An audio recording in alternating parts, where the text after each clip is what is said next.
Muy bien, entonces vamos a hablar de los niños y el mundo a partir de la oración de Jesús, ¿sí? Cuando estaba orando por sus discípulos que dijo, no ruego que los quites del mundo, sino que los apartes del mal, que los guardes del mal. Y esa fue la oración de Jesús, porque Jesús era plenamente consciente que nosotros estamos en un mundo y tenemos y permanecemos aquí. Es uno de los límites que tenemos como seres humanos. Nosotros estamos limitados a estar en ese tiempo en el que estamos y en el espacio que habitamos. Es decir, no podemos salir del planeta Tierra y no podemos vivir más o menos de lo que Dios ha determinado para nosotros. Entonces estamos limitados a este mundo. Y nuestra pregunta o el tema del Congreso es guiando corazones en un mundo cambiante. Entonces, en este punto a donde quiero dirigir el taller es cómo guiar a los niños para sobrevivir en un mundo contaminado moralmente.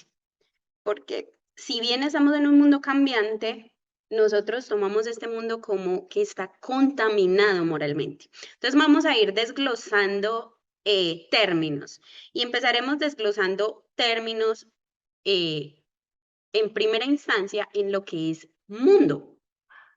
¿Y qué significa para nosotros mundo? Quisiera que alguno de ustedes me dijera qué significa mundo para nosotros. ¿Cómo es que usamos nosotros normalmente la palabra mundo, la expresión mundo, el concepto mundo? ¿Cómo acostumbramos a usarlo?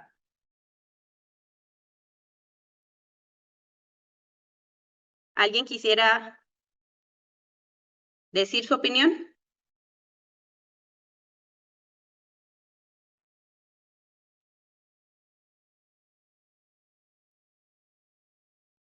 ¿Nadie? Vamos a revisarlo entonces desde dos perspectivas. Número uno, la perspectiva cristiana y número dos, la perspectiva común, o sea, la que tendría cualquier ser humano. Cuando nos referimos a mundo desde la perspectiva cristiana, lo entendemos el concepto como todo aquello que no es santo o que nos aleja de lo santo. Entonces, no es que eso es del mundo. Ah, no es que yo no hago eso porque eso es del mundo. Que a mí no me gusta eso porque eso es del mundo.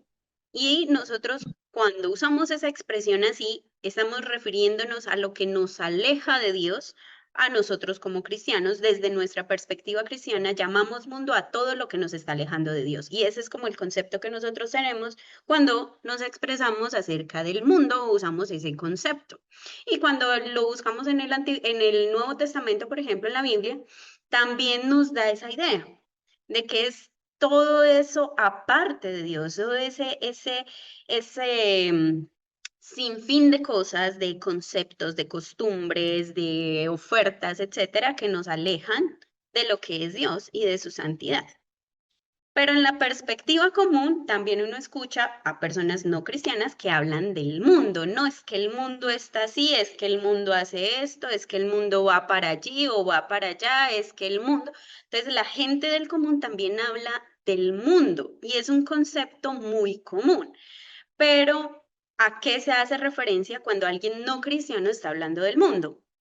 Entonces nos referimos sobre todo a la vida humana sobre el planeta, es decir, a lo que los seres humanos vivimos en la Tierra, a lo que toda sociedad vive dentro de su sociedad o fuera de ella, pero nos referimos normalmente a lo que tiene que ver con la vida humana, no en sí con la creación misma, sino a lo que hace el ser humano, a lo que propone el ser humano, a lo que organiza el ser humano, a lo que experimenta el ser humano dentro del planeta Tierra. ¿Sí? Entonces vamos a tener esas dos perspectivas un poquito claras, ¿vale? Para poder seguir en la exposición del tema. Si tienen preguntas, por favor, levanten la manito para poder atender a sus preguntas.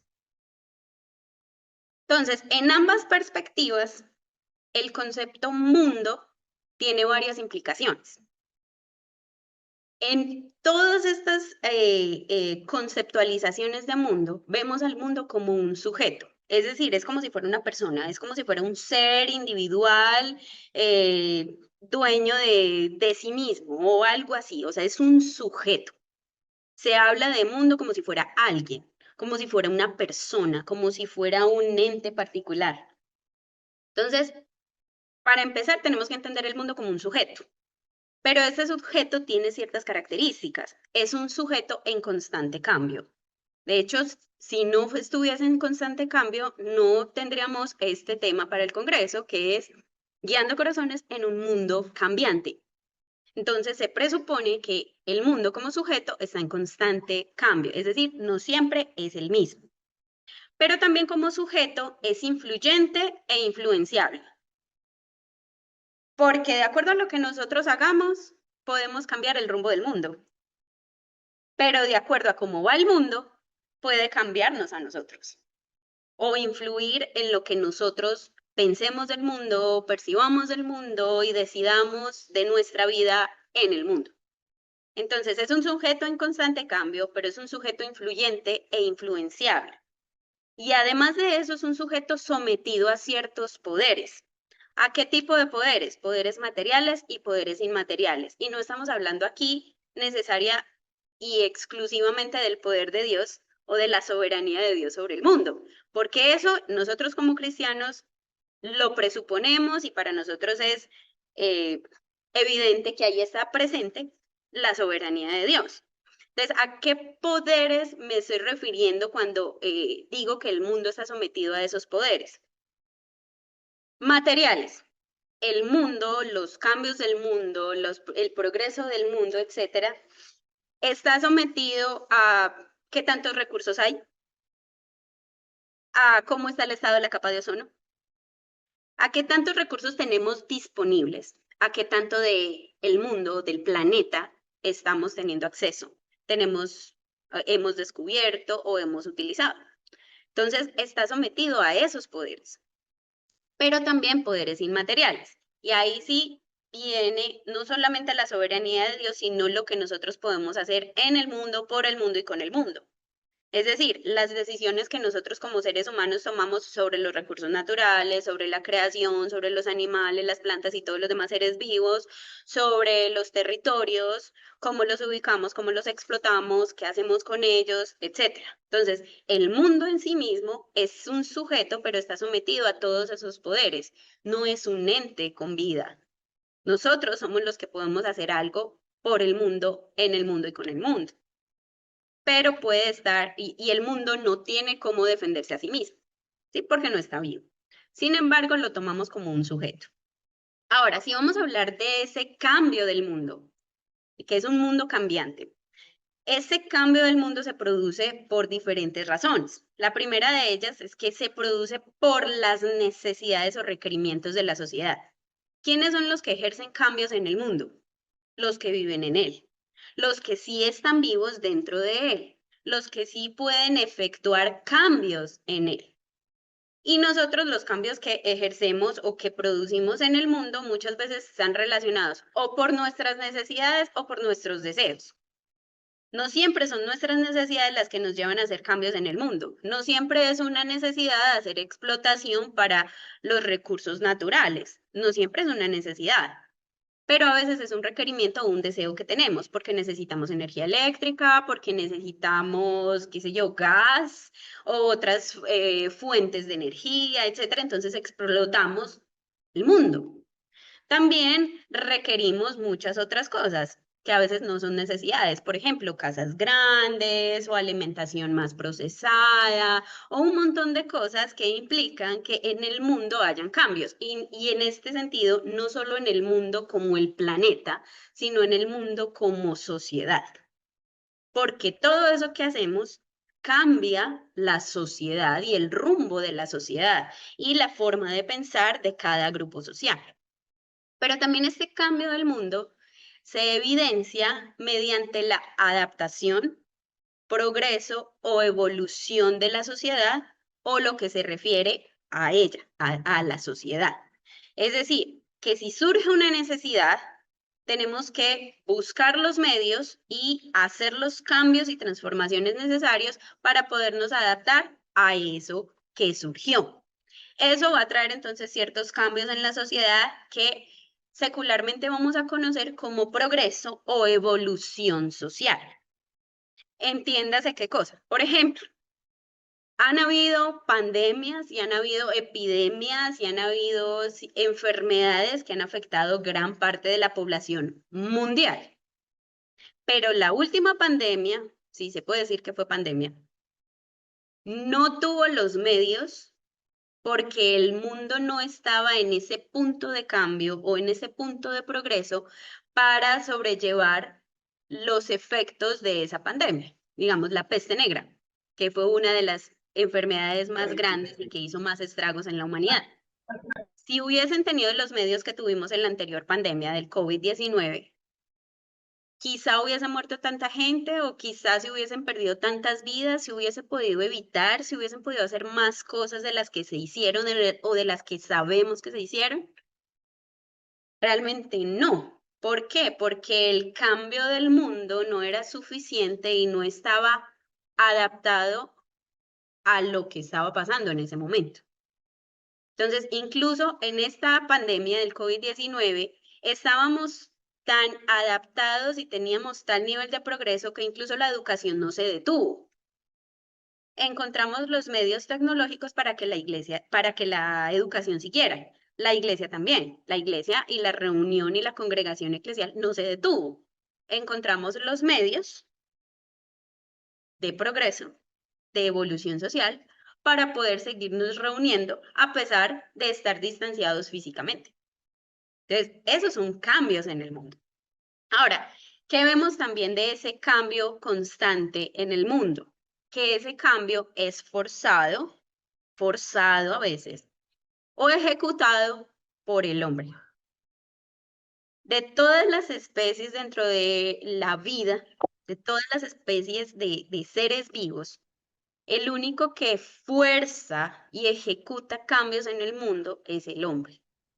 Porque en los diferentes ecosistemas, cuando se presenta necesidad de cambio, pues los animales simplemente se adaptan, las plantas se adaptan o desaparecen. Pero el hombre va más allá y entonces cambia su propio ecosistema para dar solución o a su necesidad del momento o a satisfacer sus requerimientos y sueños y pasiones y deseos respecto a lo que está pasando en ese momento. Ahora, ¿esto qué significa? ¿O esto a qué nos lleva a pensar? Que el mundo y ese mundo cambiante es una construcción social. Y como construcción social es un hecho verificable. La construcción social se da en cualquier lugar donde haya una sociedad, es decir, donde haya un grupo de personas. Y esa construcción social es un hecho verificable. ¿Y cómo nosotros sabemos que es verificable? Para empezar, nuestro primer mandato en la Biblia fue a hacer construcción social. Porque ¿qué dice Génesis 1 del 26 al 28? ¿Quién se lo sabe? Eso se lo deberían saber de memoria. Y Dios dijo, hagamos al hombre a imagen y semejanza nuestra. ¿Y qué? ¿Y qué le dijo que hiciera? O sea, ¿para qué crearlo? Y ¿Para señoreas qué? sobre los peces del mar, sobre las aves de los cielos. Exacto, para señorear, ¿cierto? Para gobernar, para cultivar la tierra, someterla, sojuzgarla y para fructificarse y multiplicarse en ella. Es decir, para hacer la sociedad mucho más grande. Ah, Victoria, ahí veo cómo se ríe. Creo que entiende por qué se ríe. Está multiplicando la tierra. Entonces, esa construcción social que incluye también, o a qué hace referencia esa construcción social. El solo hecho de edificar ciudades, dictaminar leyes o normas comunitarias, tener ciertos criterios para la formación de la familia, el tema de la educación formal, informal, no formal, etcétera, la administración de los recursos, el gobierno de los pueblos y muchas otras cosas más hacen parte de lo que es la construcción social. Y esa construcción social lo que lleva o lo que hace a ese mundo un mundo cambiante. Y es el diseño que nosotros tenemos como seres humanos, que fue al único ser creado al que Dios le entregó esa tarea. Es decir, la construcción social fue una tarea que se nos encomendó a nosotros. De ahí pensar en cómo estamos desarrollando la tarea es otra cosa. pero la tarea nos fue encomendada. Si nos vamos a ver la historia, sea lo que haya en nuestro texto autoritativo que es la Biblia, o lo que haya en los documentos seculares acerca de la historia, vemos en la historia todo tipo de circunstancias que hablan de sí, del avance del mundo, del progreso del mundo, del cambio del mundo, pero también del deterioro del pensamiento, del deterioro de la moral, del deterioro de la conducta. Y vemos muchas cosas, tanto en los textos seculares como en el texto bíblico, como por los siglos, por los milenios, ha pasado siempre lo mismo. Entonces, el cambio en el mundo, realmente desde ese ángulo, no es una novedad para nuestros días. O sea, no es nuevo que el mundo esté cambiando. El mundo está cambiando desde que el mundo empezó a existir. El mundo está en constante cambio. Si nos vamos a revisar textos bíblicos, por ejemplo, miremos en el principio de la escritura y miremos en el final de la escritura, es decir, Génesis y Apocalipsis. En Génesis, ¿cómo empieza el relato del diluvio? Si ustedes miran ahí, les dejo ahí los pasajes y en su guía tienen los pasajes. Pueden revisar detenidamente y léanlo con mucho cuidado, con mucho detenimiento para que noten cómo está expuesto el asunto. ¿Cómo empieza el relato del diluvio? Empieza hablando de cómo el estado de pecaminosidad o la corrupción del corazón humano estaba corrompiendo la creación. Y habla que Dios decidió, porque se arrepintió de crear al ser humano, habla de cómo Dios decidió destruirlo todo y empezar de cero. Es decir, los hombres y la corrupción humana eran lo que estaba mal, pero estaba tan grave que estaba perjudicando a la creación, tanto que Dios tuvo que limpiar la creación, literalmente, porque al fin y al cabo la llenó de agua. Entonces, Dios permitió que toda la creación llevara a cuestas o viviera la consecuencia de toda la corrupción humana. Es decir, que cualquier cosa que pasaba en el mundo, desde el principio, era y es por consecuencia del comportamiento, de la actitud, del pensamiento o de los placeres humanos. Ahora, si nos vamos al final de la escritura, en Apocalipsis, que es un libro tan lleno de simbolismos y lleno de tanta teología y tantas imágenes y tantas ilustraciones. Si nos concentramos desde el capítulo 5, cuando llega el Cordero y desata los sellos, empiezan a salir diferentes cosas, y entonces están los caballos y las copas y las trompetas, y empiezan a hablar de muchas cosas, y cada una significa algo distinto. Y cuando uno va a hacer el análisis teológico, que los invito a que exploren, es un tema súper interesante, cuando uno explora el significado de cada una de esas cosas, nos damos cuenta que la consecuencia o esos eventos que están ilustrados allí afectarán no solamente a los seres humanos, sino que afectarán a toda la creación. ¿Sí? Por ejemplo, hablando de algo, como poner un ejemplo, volvamos a tocar el tema de la pandemia. Todo lo que cambió durante la pandemia no fue solamente el comportamiento humano. Ustedes recuerdan que fue noticia que habían animales salvajes rondando por las ciudades. ¿Recuerdan esas noticias? Animales salvajes, animales que viven escondidos en la selva porque las ciudades están llenas de personas, de ruido, de contaminación, etcétera, estaban saliendo a las ciudades. O sea, el comportamiento animal también cambió. El nivel de contaminación bajó muchísimo. Si ustedes revisan lo que pasó en pandemia a nivel de creación, a nivel de naturaleza, se presentaron muchísimos cambios por la ausencia del ser humano. Eso es muy interesante. Y si nos vamos, de pronto no sé si hiero susceptibilidades aquí o no, pero ¿qué pasó en la película de los Vengadores cuando Thanos quiso deshacerse de la mitad de la población universal, pues todo mejoró. O sea, aparentemente tenía razón. El ser humano era el que estaba generando destrucción en la creación misma. Pues si nos vamos pues a alegorizar incluso las películas seculares.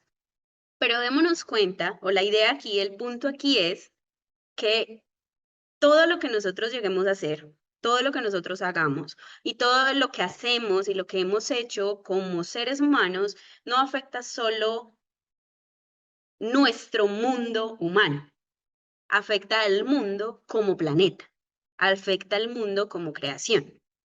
Romanos 8 de 18 al 25 es muy específico y ese sí se los recomiendo que lo lean sí o sí. Ese yo creo que no lo puse en sus guías, pero aquí se los dejo en la presentación.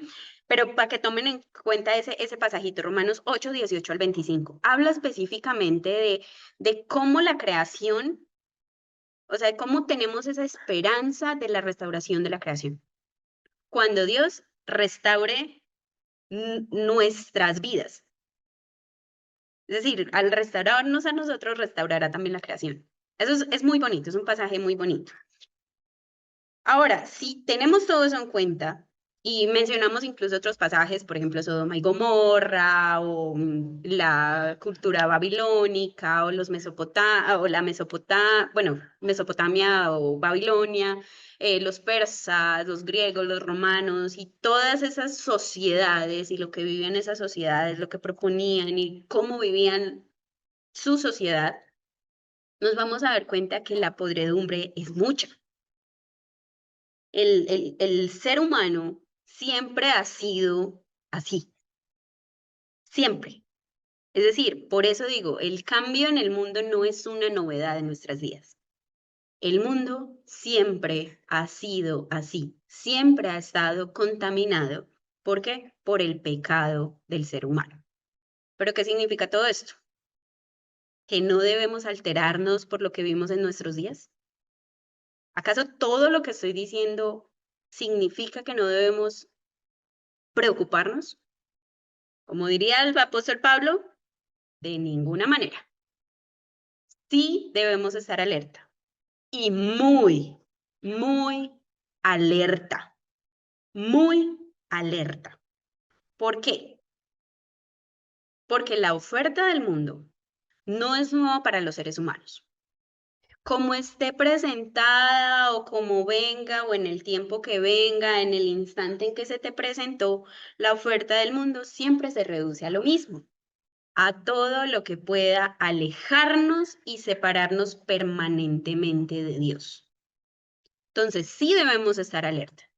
Que el mundo cambiante no implique que nosotros estamos enfrentándonos a cosas más pesadas que en el pasado, no significa que no tengamos que estar alerta, porque siempre el mundo o los resultados de nuestra vida en el mundo va a buscar que nosotros nos alejemos y nos separemos permanentemente de Dios, que fue lo que se logró en el jardín del Edén, que nos lo relata Génesis 3. ¿Qué se logró allí? Que se separara la relación, que se rompiera la relación entre Dios y su creación, entre Dios y los hombres. Eso lo vemos allí. ¿Dónde lo vemos también? Sabiendo que Jesús había estado toda la eternidad con el Padre, por causa de nuestros pecados que Él cargó en la cruz. Él se vio obligado a estar separado del Padre 3 días completos mientras Él cargaba todo nuestro pecado. Es decir, nuestro pecado separó al Hijo del Padre. Miren lo grave del pecado. Ahora, todo esto, ¿a qué nos lleva? Pues que la podredumbre de la mente humana, y vamos a tratarlo así porque el pan pan vino vino, la podredumbre de la mente humana no es lo nuevo. Lo que podemos llamar nuevo hoy es la facilidad con la que nosotros nos enteramos o estamos al tanto de esa podredumbre. Hoy día llamamos a nuestro tiempo la era global. ¿Por qué llamamos a nuestro tiempo la era global? Tenemos una enorme facilidad para conectarnos desde un extremo del planeta hasta el otro. Por eso la pandemia no fue tan difícil como pudo ser, porque nosotros teníamos medios de progreso, de evolución social, que nos permitieron conectarnos. Ahora, eso tiene muchísimos beneficios, pero también tiene muchísimos pesares, porque si nosotros no estuviésemos enterados de lo que pasa en el otro lado del mundo, pues no nos importaría, realmente no nos preocuparíamos por lo que está pasando en la sociedad. No veríamos tantos daños en el mundo, volviendo a usar el término, porque nosotros tenemos muy arraigado ese refrán que está ahí. Ojos que no ven, corazón que no siente. Aquello de lo que no estábamos al tanto no nos preocupaba. Pensemos en un ejemplo, cuando vemos las noticias. Uno ve noticias de catástrofes, de cosas súper pesadas, de padres con hijos, hijos con padres, niños y un montón de cosas que evidencian la podredumbre humana. Y uno dice, ay, Señor, este mundo, ¿cómo estáis? Señor, ¿para dónde va este mundo? Señor, pero ¿qué vas a hacer con esto? No, tienes que venir, Señor, ya esto es señal del fin de los tiempos. Y dejó de ver la noticia y se le olvidó. Se le olvidó lo que sintió. Usted sabe que el mundo está mal, pero es parte de lo que escucha todos los días en las noticias. Entonces es su normalidad. Ahora, si usted fuera un agente dentro de esa noticia, es decir, si la noticia que están dando lo involucrase a usted, ¿usted cómo viviría esa realidad? Sería más pesada para usted. Y usted incluso estaría peleando con el mundo por la indiferencia y la insensibilidad respecto a su vida, respecto a sus circunstancias.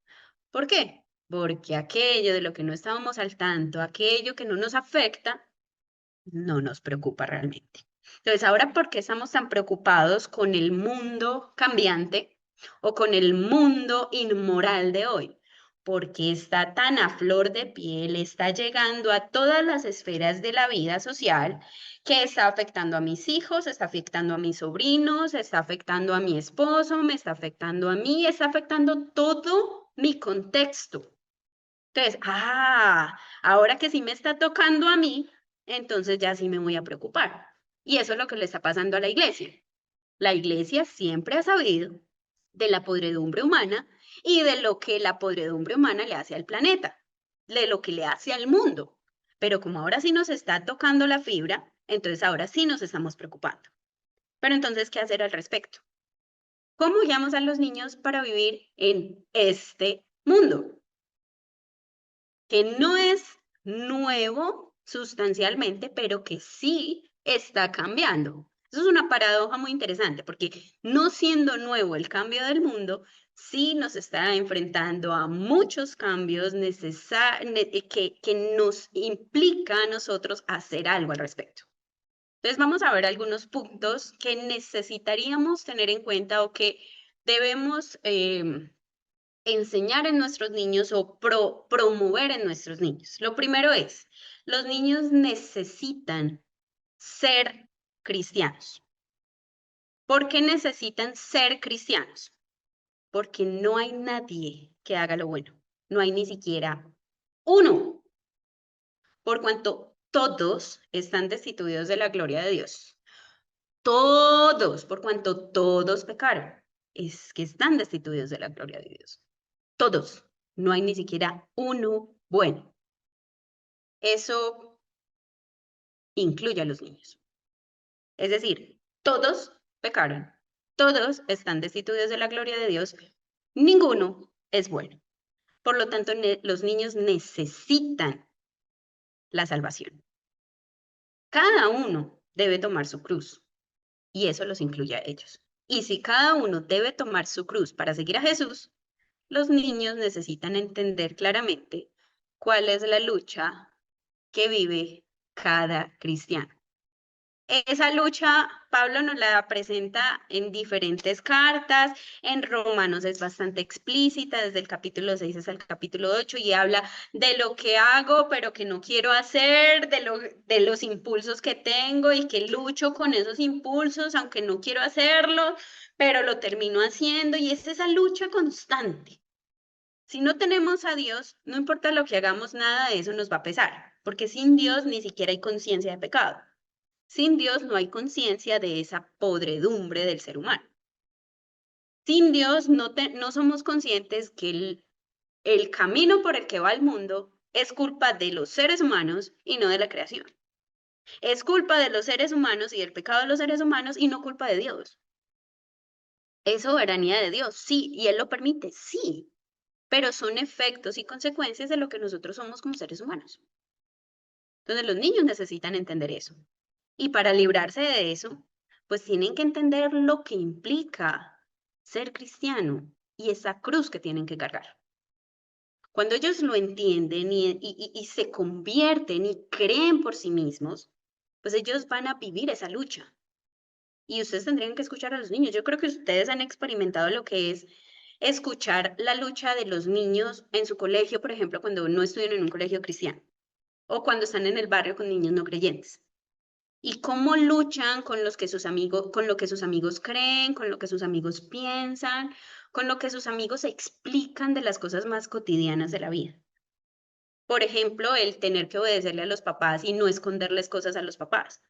Vemos que es muy normal en los niños cristianos, que aunque a veces se les escapa, es muy normal que siempre tiendan a obedecer a los papás, porque eso es bueno y justo delante del Señor, porque eso es lo que se les ha enseñado. Pero ellos, cuando han encontrado su fe en el Señor, ellos se dan cuenta de que es una lucha real, porque para sus amigos no creyentes no representa una lucha. Para sus amigos no creyentes, indistintamente de la edad, mentirle a los papás no es nada del otro mundo, es normal. Pero para el niño cristiano es un peso muy grande que carga el tener que mentir, el tener que desobedecer, el tener que esconder una información, el dejar de hacer una tarea. Se sienten culpables. Esa culpa es algo bueno en el cristiano. ¿Por qué? Porque te indica que te pesa el pecado, que te acongoja el pecado. Entonces los niños pueden entender esa lucha, pueden entenderla. Y cuando la entienden, ellos pueden decir, yo quiero ser santo porque mi Dios es santo. Y nosotros tenemos que buscar que ellos quieran decir eso, que ellos puedan ser cristianos. No hijos de cristianos, no nietos de cristianos o sobrinos de cristianos. No, porque Dios solo tiene hijos. Dios no tiene nietos, ni sobrinos, ni primos. No, Dios tiene hijos. Lo segundo, los niños necesitan vivir por el Espíritu. Al creer, los niños reciben el título de hijos de Dios y comienzan a experimentar la lucha del cristiano que acabamos de hablar, porque reciben ese derecho y con el derecho los deberes de ser hijos de Dios. Porque así como tenemos derechos, tenemos deberes y se complementan uno con otro. Entonces, si ganamos el derecho de ser hijos de Dios, cargamos con la responsabilidad de ser hijos de Dios. Por lo tanto, los niños necesitan comprender las implicaciones de vivir en el espíritu y no según los impulsos de su humanidad. Esa lucha es pesada, pero hay que entender qué implica. Es decir, mi conducta tiene que reflejar que es una lucha, no que es un devenir de la vida, no, es una lucha. Porque mi conducta muestra que para mí no es fácil, pero que aún así lo hago. No es fácil hacerlo bueno, pero lo hago. ¿Por qué? Porque soy hijo de Dios, porque Dios lo demanda, así a mí no me guste, así yo no esté de acuerdo, así yo no quiera, pero lo hago porque Dios lo dice y soy su hijo. Y eso es muy importante para los niños entenderlo. Y tienen la suficiente capacidad para entenderlo. También deben estar conscientes que el poder desobedecer a la tendencia humana es dependencia del Espíritu de Dios en nosotros. Dios es muy lindo porque nos permite su propio espíritu para que lo que nosotros no podemos hacer por nuestra naturaleza y nuestras inclinaciones, Él lo puede hacer por nosotros. Y cuando el niño entiende eso, sabe que no tiene que descansar en sus propias fuerzas para hacerlo bueno. Y de este modo los niños pueden llegar a decir, porque soy de Cristo, he crucificado mi carne con sus pasiones y deseos. Y entonces puede vivir por el Espíritu. Les recomiendo todos esos pasajitos. Ese de Gálatas desde el 5:16 hasta el 6:10 es muy interesante para hablar tanto de la lucha como de las implicaciones de esa lucha y de cómo esa vida en el Espíritu nos puede dar la fuerza para vencer el pecado. Entonces, después de tener en cuenta que los niños necesitan ser cristianos y necesitan vivir por el Espíritu, tenemos que entender que los niños necesitan valorar lo eterno. Es decir, las necesidades y deseos carnales, es decir, lo que nos presenta el mundo o lo que nos presenta nuestra naturaleza humana, deben pasar a otro plano. ¿Por qué? Porque Dios es quien se hace cargo. Esas necesidades y deseos carnales pierden valor y lo adquiere todo aquello que suma para lo eterno. En el Sermón del Monte Jesús habla mucho de nuestras necesidades humanas y de nuestras preocupaciones humanas. Si nosotros revisamos tanto la tentación de Eva como la tentación de Jesús, que yo creo que se los mencioné en mucho detalle en el año pasado, por eso no quise detallarlo mucho este año, pero cuando nosotros comparamos ambas tentaciones, todo se resume o todo se reduce a lo que es nuestra debilidad humana. Es decir, nuestras necesidades físicas, nuestras necesidades emocionales, nuestras necesidades sociales. Y toda la tentación, tanto la de Jesús como la de Eva, gira en torno a lo mismo. Y normalmente nuestras tentaciones están relacionadas con ello. Pues cuando Jesús habla de las necesidades y las preocupaciones humanas, que no se preocupen por qué comerán, no se preocupen por qué vestirán, su Dios sabe que ustedes necesitan todas esas cosas. Él lo sabe, pero no se preocupen por eso.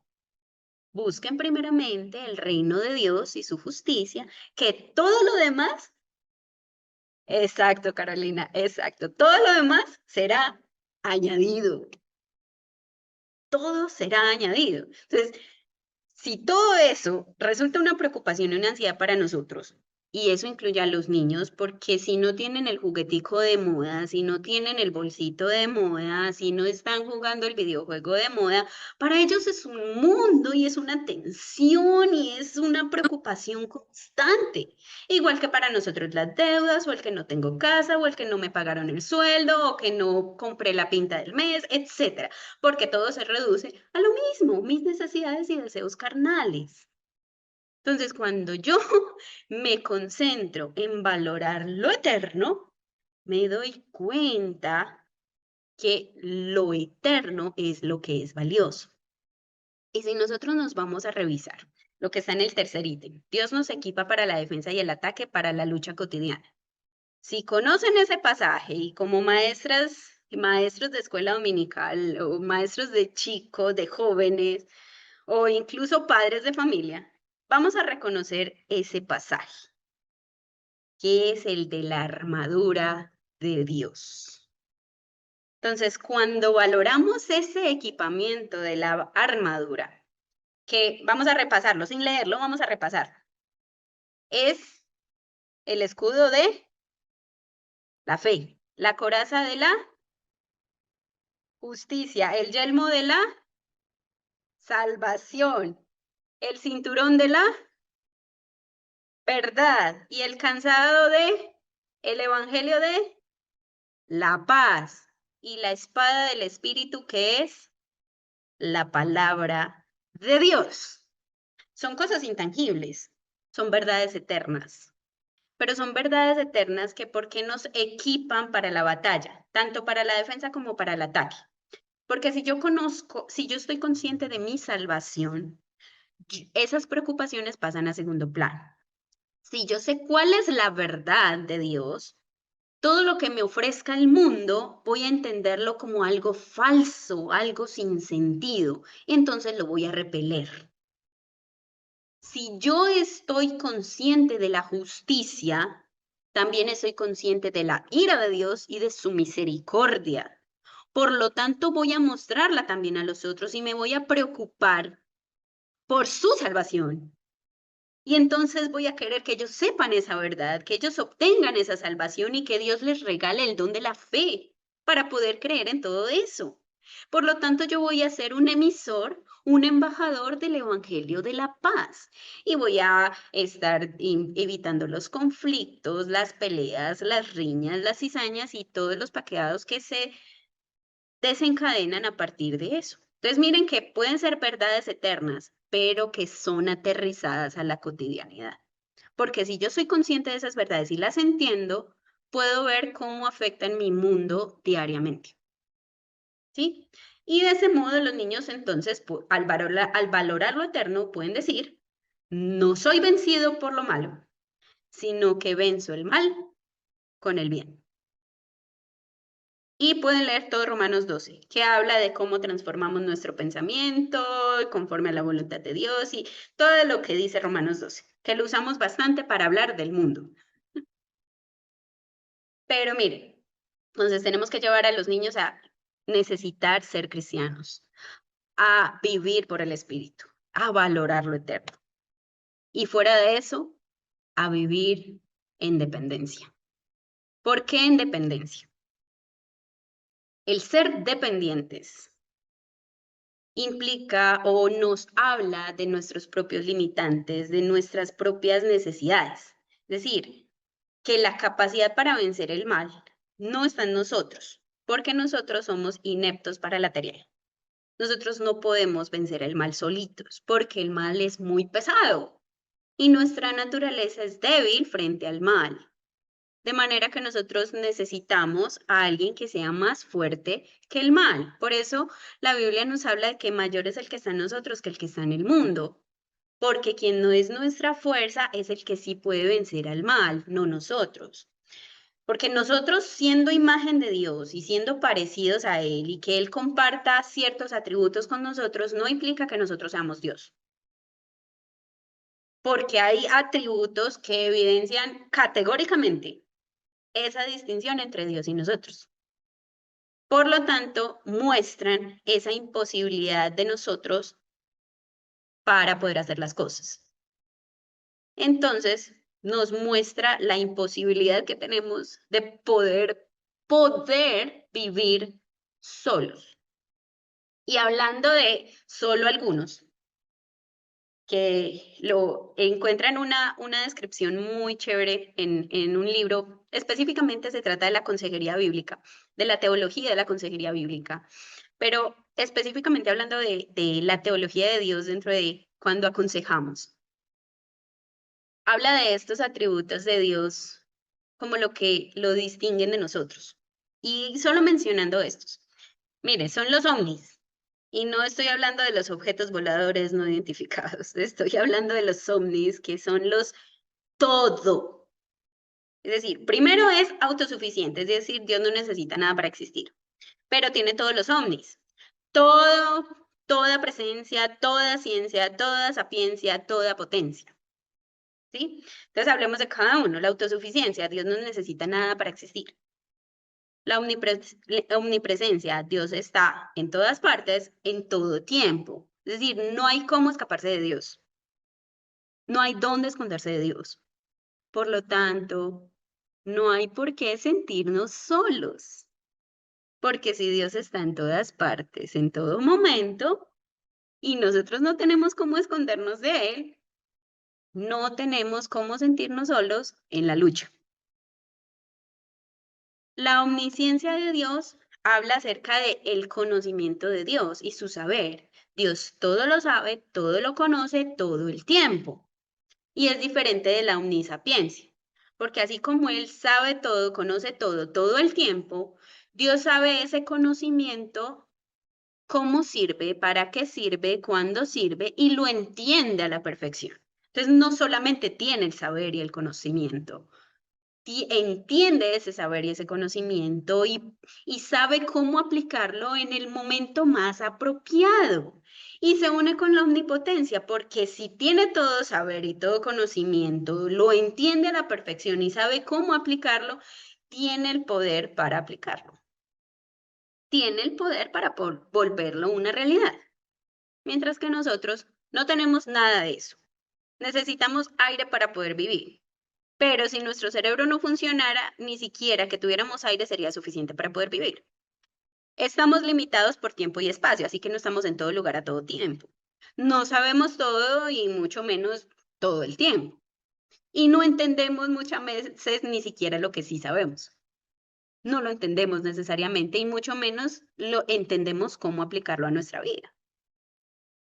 Y ahora, si hablamos de capacidad, pues menos, porque tenemos al Dios de los imposibles, pero porque nosotros no podemos hacer las cosas.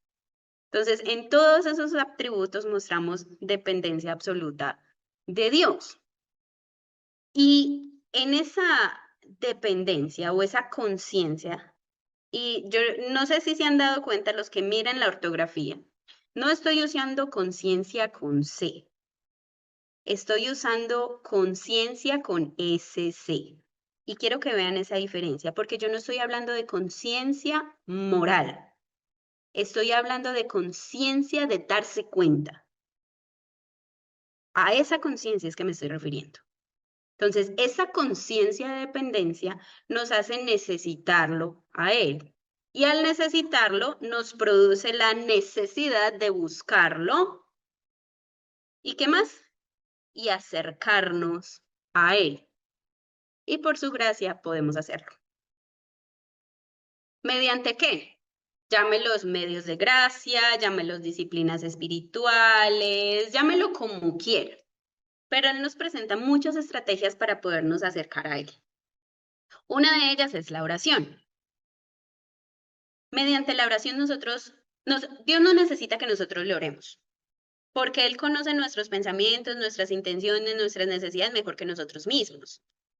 La oración es más para nosotros, para entender cuál es la voluntad de Dios para nosotros, para escucharnos cómo es que estamos creyendo realmente en Dios, porque el cómo oramos también habla de qué tan fuerte es nuestra fe.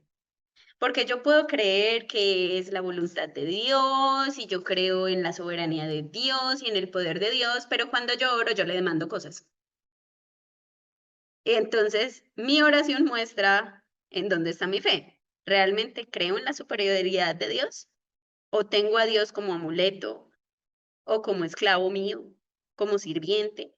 Entonces, la oración muchas veces es para crecimiento de nosotros mismos, para conectarnos con la voluntad de Dios. Esa también la adoración. Y hagamos la claridad aquí. Esa adoración no se refiere al cantar bonito o a la música o a la muestra poética y artística de lo que yo siento por Dios o con Dios. No, a eso no se refiere la adoración.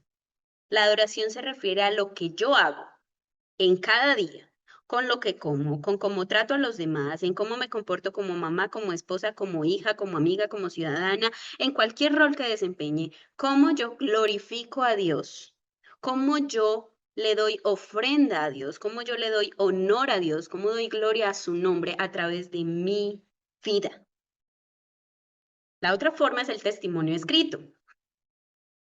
Ese testimonio, ¿de dónde lo recibimos? El testimonio nos lo da el mismo espíritu a nuestro espíritu. El espíritu de Dios da testimonio a nuestro espíritu y por ello tenemos la convicción de que somos hijos de Dios. Y ese testimonio escrito lo vemos también plasmado en toda la escritura. Dios mismo se mostró a sí mismo. ¿Para qué? Para que nosotros pudiéramos conocerlo.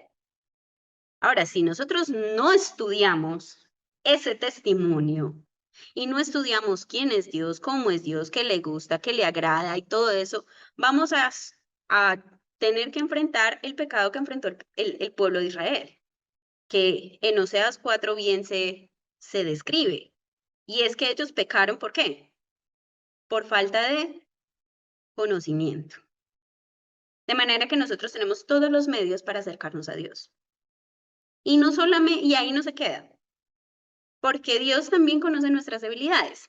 Y como conoce nuestras debilidades, pero sabe que no todos tenemos las mismas debilidades, nos da una familia y nos permite ser parte de un cuerpo para que nos cuidemos unos a otros, para que llevemos las cargas unos de otros, para que nos soportemos los unos a los otros, pero para que también nos restauremos los unos a los otros, porque sabe que somos débiles y que dependemos no solo de Él, sino que dependemos también de un cuerpo para cuidarnos mutuamente. Y cuando el niño entiende todo eso, cuando nosotros entendemos todo eso, podemos decir que separados de Él no podemos hacer nada. Pero por haber estado con Él desde el principio, daremos testimonio de Él. Es decir, nos convertimos en testigos suyos. Miren lo importante que es esto para vivir en un mundo, en las características del mundo en el que vivimos. ¿Es importante o no es importante? Les pregunto yo a ustedes. De manera que concluimos de esta forma. La única manera en que podemos vivir apartados del mal, sin salir de este mundo, es mediante la vida cristiana perseverante, intencional y consciente. Y vuelve ese consciente con ese sí. Perseverante, intencional y consciente. Los niños están tan necesitados del Evangelio como cualquier adulto. Y al ser acreedores de la gracia salvadora de Dios, son coherederos de su gloria. ¿Esto qué implica? Que son llamados a vivir la vida cristiana dentro del pueblo de Dios, siendo generadores y multiplicadores de una cultura cristiana que espera ansiosamente la llegada de aquel que devolverá al mundo su diseño original. Les recomiendo que anoten estos pasajes porque estos de esta conclusión no los tienen en la guía. Y son muy importantes porque concluyen y exponen de manera muy detallada y muy emocionante para el cristiano esta verdad. Muy bien, esto es lo que tenía para compartirles el día de hoy. Espero que sea útil y pertinente para guiar a los niños y guiarnos a nosotros mismos en un mundo que está en constante cambio y en un mundo que está lleno de inmoralidad. Porque recuerden, aunque toda la vida ha habido maldad, toda la historia de la humanidad ha habido maldad, eso va en progreso. Recuerden que las profecías y lo que nos detalla la escritura es que eso va a ir siendo cada vez más pesado, más evidente, más normal. Y aunque sea más normal, nosotros no tenemos por qué desatenderlo. ¿Listo?